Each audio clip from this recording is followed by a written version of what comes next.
A mañán do 13 de outubro presentáronse de diante da casa do señor Ventura Ocejo guardias civís, falanxistas e carabineiros porque houbera un chivatazo de que alí se acobillaban desde os días do movemento Pepe e Luís López Luís.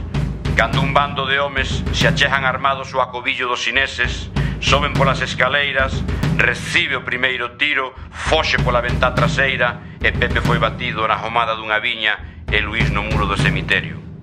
O mediodía do día 13 tamén foi asesinada a criada de nome oficial Dolores Samuelle, todos soterrados nunha foxa común no cemiterio civil de Sabarís, logo de seren expostos e humillados ao público diante da porta. No estanco de Sabarís, á noite, xuntábanse o cabo Pena coa dereita reaccionaria do lugar a artellar a vinganza dos refojos. Entón foron ao cárcere de Vigo a procura de homes do Val Miñor.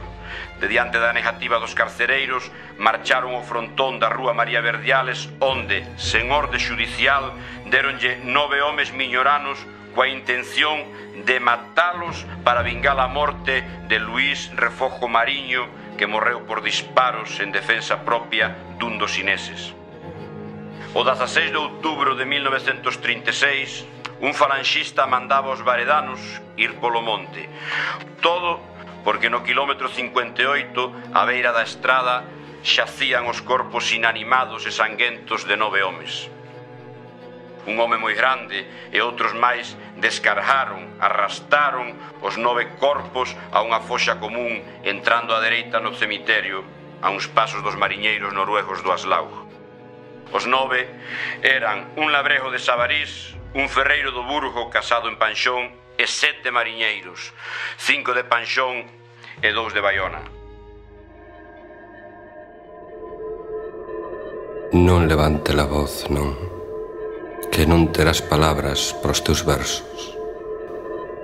A xente, fillo, foi a xente.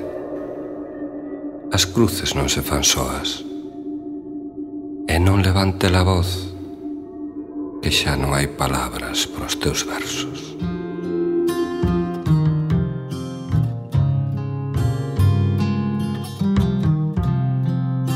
Nos íbamos con a vacas e ovellas para o monte.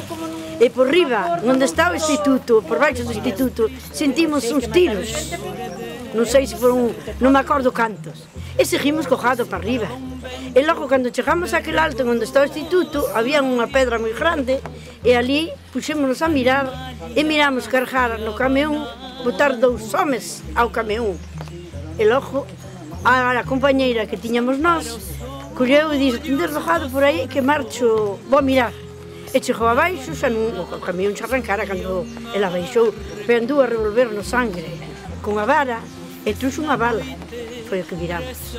Nós non miramos, eu non mirei máis que cargar 2 e miramos iso, non fun abaixo tampouco para nada. E cando superon, o defunto do meu pai dicía, ai, meu tío tamén, meu tío Félix. E a morte en cada casa. Morreron sin facer delito ningún, nin foron xulgados para nada.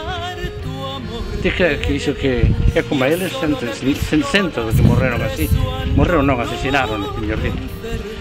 Entón, pois, tiñan as súas ideas, como osa, cada un temos as nosas ideas.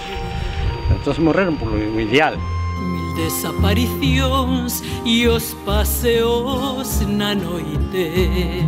Estas 9 persoas, máis as 3, 4 de Sabarís e 12 ou 13, son parte dos 60 e tantos, 70 persoas que apareceron nas cunetas no Val Miñor, das que temos testemunhas escritas de case todas e oral. Xo a lei pola forza das balas. Todos os días aparecían 9 cruces na terra, escrita na orilla da carretera. Todos os días que iba ali aparecían as 9 cruces, era increíble. Entonces, claro, había quen dicía, como a xente de antes ao mesmo tempo había estudiado, e había quen eran un pouco máis ignorantes, para eles era Dios, era un espírito que facía eso. Pero finalmente, para min non era historias de Dios, era historias de personas que facían eso. O que é curioso é que nunca os pescaron, porque diz que se retornaban hoxe uns e mañán outros. Pero o que ten que quedar claro é que iso de que era por rencillas, por amoríos, por débedas, iso dos miles de mortos que hai en Galicia é unha proporción moi baixa, e conscientemente, con ordes que viñan do goberno de arriba dirixido polo general Mola e por Franco, era descabezar aos gobernadores civis democráticamente elexidos no tempo da República, os alcaldes, os nacionalistas, os socialistas e os líderes sindicais da UGT e tamén da CNT, como neste caso. Que miramos aquilo e topábamos varios mortos xa polo monte, que nos andábamos todos os días no monte mojado. E topamos un can que tiñamos, unha veciña que chamaban Albarico, comendo nos sesos, que estaba clavado nun pino os sesos dun cadáver. E xa estaban heridos os homens ou tres a collelo. Depois chegamos outro máis aladiante, había un morto tamén xa naquele, miramos o morto pero non sabemos nin quen era, nin como, nin sabemos se o levaron, senón marchamos ali xa porque xa non ximos. Depois deixamos de vir por aquí por la da carretera, depois íbamos por monte arriba, cojado, para non topar máis panoramas deses. Estamos desde os 20 ou 30 centímetros topando osos soltos sen conexión anatómica, iso por un lado. Despois, cando atopemos e chegamos a topar os 9 mariñeiros, Ferreiro e Labrejo que están aquí enterrados, danse varias características. Primeiro, están enterrados sin caixa, entón non imos topar ao redor deles nin restos de madeira nin de cravos.